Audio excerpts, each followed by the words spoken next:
Suppose we accept that the great platform of Baalbek, and possibly even the inner podium that supports the Temple of Jupiter, might well be much older than we have previously imagined. In that case, we are left to wonder who the supermen behind this breathtaking project were. One would think the world would be aware of their origins and history, yet we have up until now no clue who they were. Furthermore, what purpose could this colossal building have served? Macrobius credited the site's foundation to a colony of Egyptian or Assyrian priests.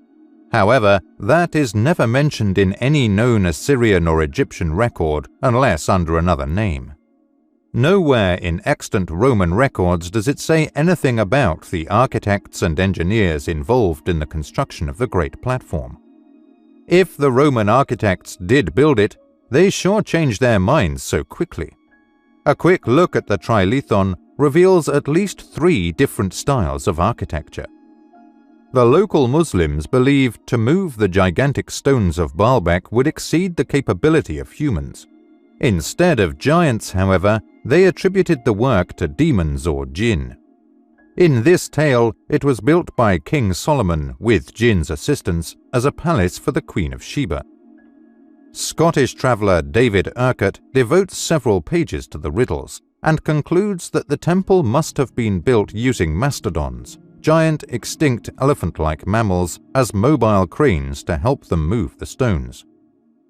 He concludes that the temple must have been constructed by contemporaries of Noah, using the same technological prowess that enabled the ark construction. Work was halted because of the flood, which swept away all the similar sites, leaving the enigma of Baalbek alone on the face of the earth. Ancient Arab texts explain that the initial stages of Baalbek were built following the Great Flood at the mandate of King Nimrod by a tribe of giants. According to Maurice Chatelain, blocks of this size must have been carved and placed by giants or a civilization who knew the secrets of levitation and anti-gravity. According to Estvan Doehi, the 57th patriarch of the Maronite Church, tradition tells us that the most ancient building in the world is the fortress of Baalbek. It was built by Cain, the son of Adam, in the year 133 of the creation. He peopled it with giants who were punished for their iniquities by the flood, and gave it the name of his son, Enoch. Stories of giants are embedded in the mythology of countries worldwide. How could so many different cultures, even in remote areas, arrive at the same supposition that giants were responsible for creating the tremendous megalithic buildings of prehistory? What if giants were responsible for Baalbek, but not in the way we think they were? If we acknowledge the existence of an advanced culture which flourished in the Mediterranean somewhere between 7000 BC and 3000 BC, then the possibility that Baalbek's fortress may also date to this early phase of human history becomes a reality. This culture possessed seagoing vessels and employed the use of Cyclopean masonry in its building construction.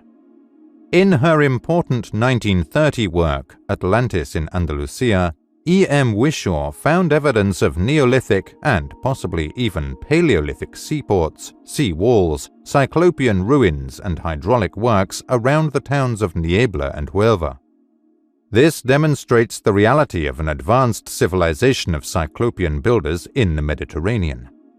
But why would this pre-Phoenician seagoing nation travel to an elevated plain between 2 enormous mountain ranges and then construct an almighty edifice?